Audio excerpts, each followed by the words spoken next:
사도행전 2장 21절부터 28절 말씀 교독하겠습니다. 누구든지 주의 이름을 부르는 자는 구원을 받으리라 하셨느니라. 이스라엘 사람들아, 이 말을 들으라. 너희도 아는 바와 같이 하나님께서 나사렛 예수로 큰 권능과 기사와 표적을 너희 가운데서 베푸사 너희 앞에서 그를 증언하셨느니라. 그가 하나님께서 정하신 뜻과 미리 아신 대로 내준 바 되었거늘 너희가 법 없는 자들의 손을 빌려 못 박아 죽였으나 하나님께서 그를 사망의 고통에서 풀어 살리셨으니 이는 그가 사망에 매여 있을 수 없었음이니라. 다윗이 그를 가리켜 이르되 내가 항상 내 앞에 계신 주를 배웠으며 나로 요동하지 않게 하기 위하여 그가 내 우편에 계시도다.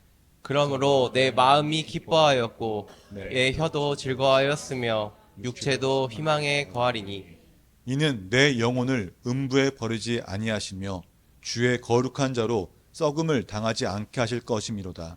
주께서 생명의 길을 내게 보이셨으니 주 앞에서 내게 기쁨이 충만하게 하시리로다 하였으므로. 인한의 말씀입니다. 아멘. 다 함께 잘 앉겠습니다. 우리가 12월은 하나님의 자녀는 무엇 하다라는 주제를 가지고 재림의 영역에서 말씀을 전하고 있습니다. 첫째 주에는 하나님의 자녀는 말씀에 순종한다라는 제목을 통해서 말씀에 순종한다는 것은 곧 내가 예수님을 믿어 하나님의 자녀가 되었다는 사실을 확신하는 것이고 그것이 우리에게 주어진 가장 큰 복이라고 하였습니다.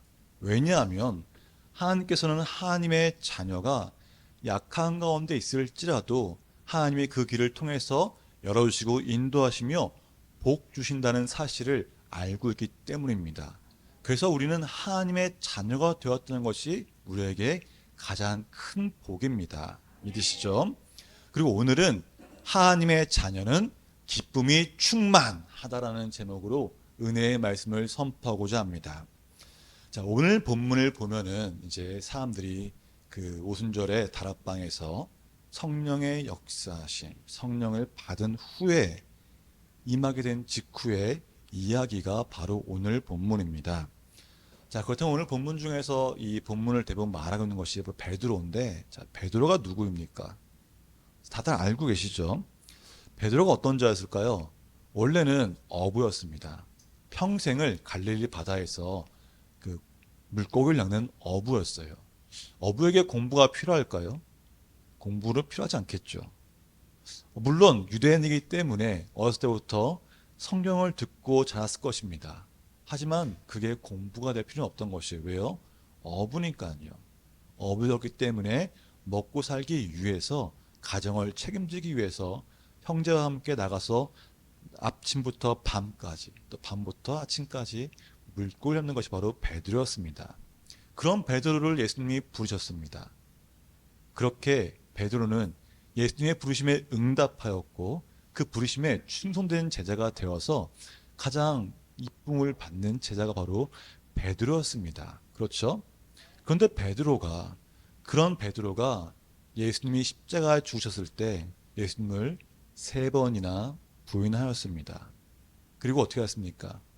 제자의 삶을 포기하고 마을로 돌아갔던 다시 어부일을 시작했던 연약한 자였습니다. 그런 그 연약한 자 베드로를 부활하신 예수님이 가셨죠. 그리고 베드로가 저기 계신 분이 주님인 것을 알았을 때 베드로는 겉옷을 걸치고 바다에 뛰어들어서 예수님께 달려갔습니다. 그 예수님은 말씀하시죠. 베드로에게 너가 나를 사랑하느냐 3번이나 물으시면서 베드로 안에 있는 그 상처와 아픔들, 두려움을 치유시키시며 회복시키셔서 다시금 하나님의 말씀을 전하는 자로서 예수님의 제자로 세우셨습니다. 40일 동안 함께 하시며 하나의 나라의 일을 알려주셨습니다. 가르치셨어요. 그리고 마지막에 당부하십니다. 그 당부하신 것은 다른 게 아니에요. 우리 함께 사도행전 1장 4절, 5절 봉독하겠습니다. 사도와 함께 모이사 예루살렘을 떠나지 말고 내게서 들은 바 아버지께서 약속하신 것을 기다리라. 요한은 물로 세례를 베풀었으나 몇 날이 못되어 성령으로 세례를 받으리라 하셨느니라. 아멘. 베드로를 포함한 모든 사람들은 예수님의 말을 따라야겠죠. 당연히 따라야죠. 부활하신 예수님을 봤는데. 그래서 그들은 예수님을 떠나지 않고 함께 모였습니다. 그리고 아시는 것처럼 다락방에 모여서 예수님의 말씀 따라 기다리며 나의 주님이 말씀하신 그 성령님이 언제 오실까 기대했겠죠. 기대하며 그들도 기도하는 중이었습니다. 근데 그때 성령이 불같이 바람같이 임하여서 그곳에 가득 채우고 있다는 것이에요. 사람들은 성령 받았을 때 어떻게 했습니까? 첫 번째 나온 것이 뭐였습니까? 각 나라의 방언이었죠. 막 방언을 하니까 사람들이 보고서 당황합니다. 물론 외부인들이죠. 외부인들 보고 당황해요. 너 술 취했어? 막 조롱했었죠. 그때가 아침 9시였습니다. 베드로는 그때 뭐 생각하거나 뭘 준비하지 않았습니다. 바로 나갑니다. 나갔다 선포합니다. 하나님께서 요엘을 통해 말씀하신 것이 이루어졌다고 말합니다. 요엘을 통해 뭘 말씀하셨습니까? 하나님의 영이 임할 것이라는 것을 말하면서 다윗의 그 시편, 신시편 말씀까지 함께 연결해서 예수님에 대해 증거하고 있다는 것이에요. 무엇보다 다윗이 고통의 삶 가운데 요동치 않았던 것은, 흔들리지 않았던 것은 주님이 우편에 앉아 계셨기 때문이라는 것을 말하면서 이 다윗의 그 사건이 예수님의 부활과 연결시켜서 말했다는 것입니다. 지금 우리는 들으면 어때요? 지금 딱 그 표정이에요. 딱 그 표정. 감흥이 없으시죠? 뭐 그렇지. 근데 사실 이 말씀이 그 당시에는 정말 충격적인 것이었습니다. 왜냐하면은 다윗 옆에 있는 주님이 누군지 그들은 알지 못했거든요. 하지만 다윗은 어떻게 했습니까? 성령 받았을 때, 성령이 임했을 때 그것이 바로 예수 그리스도, 살아계신 예수님의 것을 알게 되었다는 것입니다.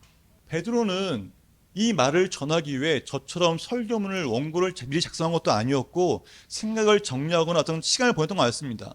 성령이 임했을 때 베드로는 성령의 능력으로 예수님을 증거하고 있는 것입니다.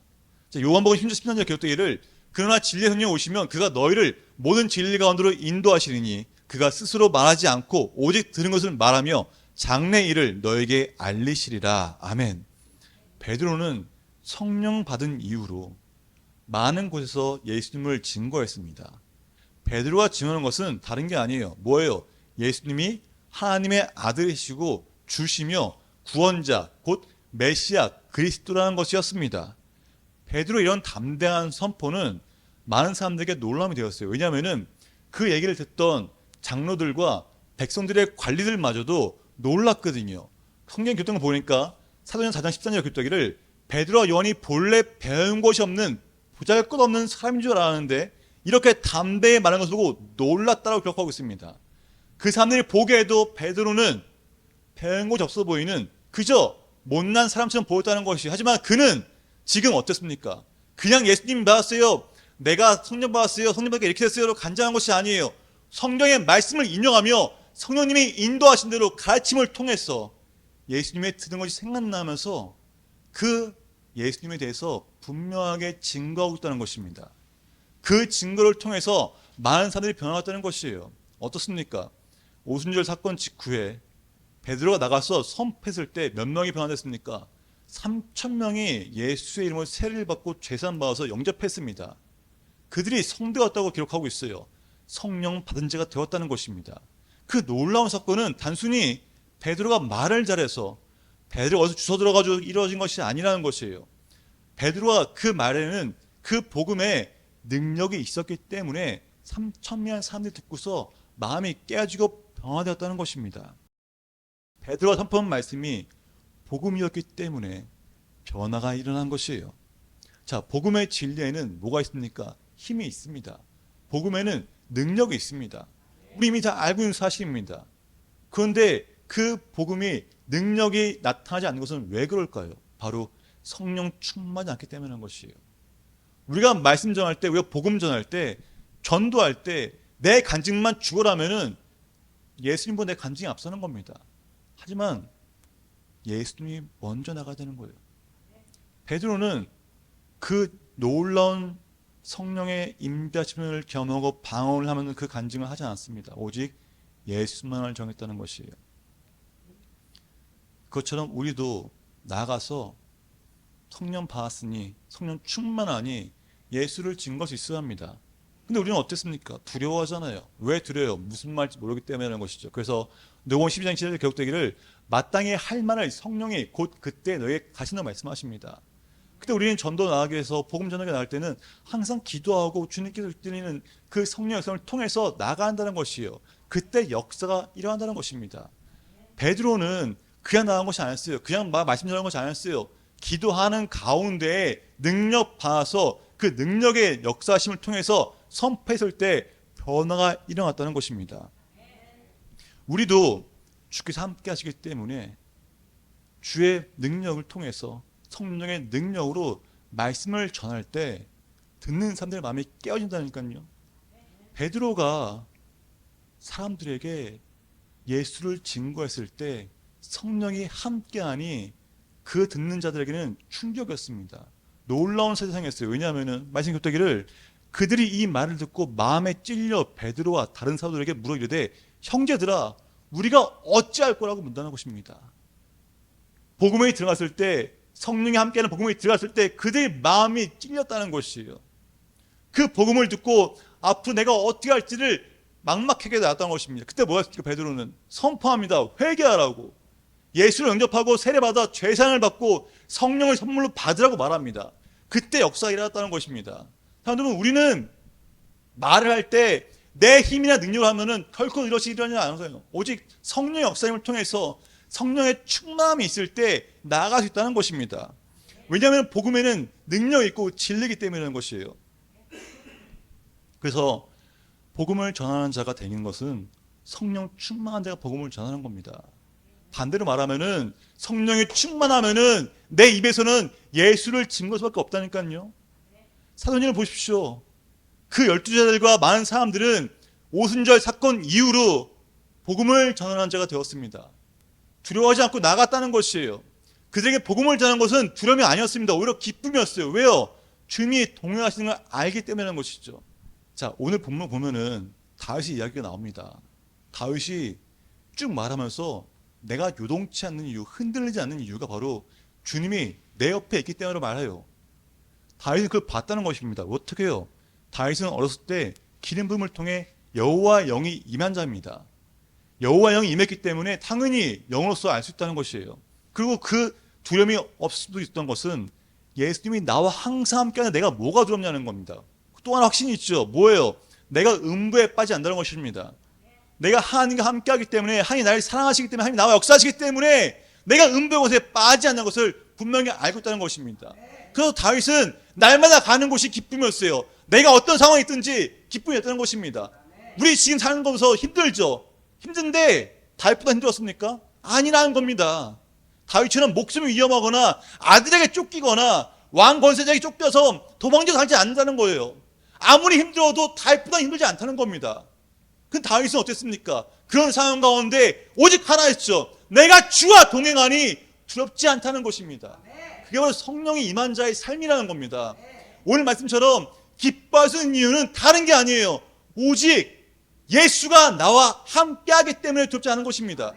그렇다면 이 예수 함께하는 것이 바로 복음이죠. 복음을 경험하셨습니까? 왜 한 번밖에 안 나와요? 복음을 경험한 게 뭡니까? 자, 복음 다시 읽어볼까요? 복음이 뭐예요?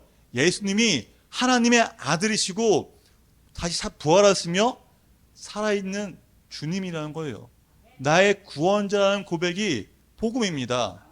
근데 그 복음에 따르면 뭐가 받아요? 하나님이 선물로 성령을 주시죠. 복음을 믿는다는 것은, 복음을 받았다는 것은 내가 성령 받았다는 것입니다. 다시 말하면은 내가 복음을 들었다고 내가 복음을 받은 것은 내 가운데 성령의 체험이 있다는 것이에요. 그게 바로 복음을 받은 자입니다. 성령 받은 자가, 성령 충만한 자가 복음을 전할 수 있는 것도 바로 이러한 이유라는 것입니다. 내가 너에게 알리노니 하나님의 영으로 말하는 자는 누구든지 예수를 저주할 자라 하지 아니하고 또 성령으로 아니하고는 누구든지 예수를 주시라 할 수 없다고 말합니다. 예수님을 주님이라고 고백하는 자, 예수님 나의 주님이십니다. 주 예수 그리스도는 나와 함께 하신다고 고백하는 그 모든 자들에게는 성령이 함께 하신다는 거예요. 단지 성령 충만하게 드러나지 않을 뿐이지 이미 성령을 받는 자들입니다. 그냥 그 약함에 강함에 차감이 있다는 것이에요. 성도님, 이미 성령 받았다는 뜻인가요? 성령이 함께 하시는 분입니다. 그 성령이 우리 안에서 울부짖고 계세요. 우리가 기도하지 않을 때, 우리가 딴짓하고 있을 때, 세상 바라볼 때 우리를 위해 탄식하는 분이 바로 성령님이세요. 우리를 도우시고 우리를 위해 간구하시는 분이 성령님이시잖아요. 예수님도 우리 하나님 우편에 앉아서 우리를 위해 기도하십니다. 어떤 기도하실까요? 네가 알길 바래.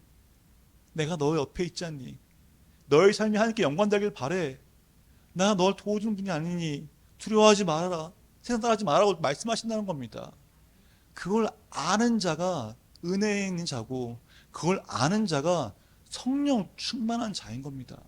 사랑하는 여러분, 예수를 믿음으로 우리는 생명의 길로 옮겨진 자들입니다.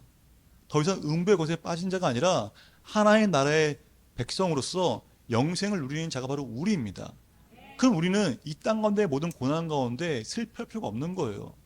왜냐하면 주님이 이 땅을 정복하시고 이 땅 가운데 나를 사용하셔서 하나님 나라가 이 땅 가운데 경험할 수 있도록 인도하시기 때문이라는 것입니다.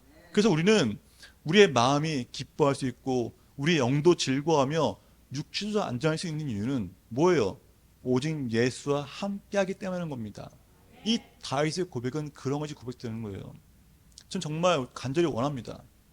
저도 그렇지만 우리 성도님들도 그 사실 하나 분명히 붙잡고 하면 좋겠어요. 다윗이 어떤 상황에 들어갈지 던 것은 예수님이 나와 함께 하시고 예수님 나를 보호하시고 나를 인도하시고 그렇기 때문에 나는 어떤 상황에서도 내 마음이 기뻐할 수 있고 내 마음뿐만 아니라 내 영도 즐거워하고 내 육체도 안전하다는 것을 알길 원합니다. 어떤 상황에 있을지라도 내가 병이 있고 내가 아픔이 있을지라도 주님이 나와 함께 하시며 주님이 나를 인도하시고 주님이 나의 육체를 안전하실 것을 믿으며 선포하며 나아갑시다. 이 사실을 믿어진 것이, 이 사실을 믿는 것이 진리 가운데 있는 것입니다. 진리 가운데 있기 때문에 기쁨이 충만할 수 있는 것이고 성령 충만하기 때문에 우리는 복음을 담대히 전할 수 있는 것입니다. 살아계신 예수님이 옆에서 나를 지켜주신다. 살아계신 예수님이 나와 항상 함께 하신다.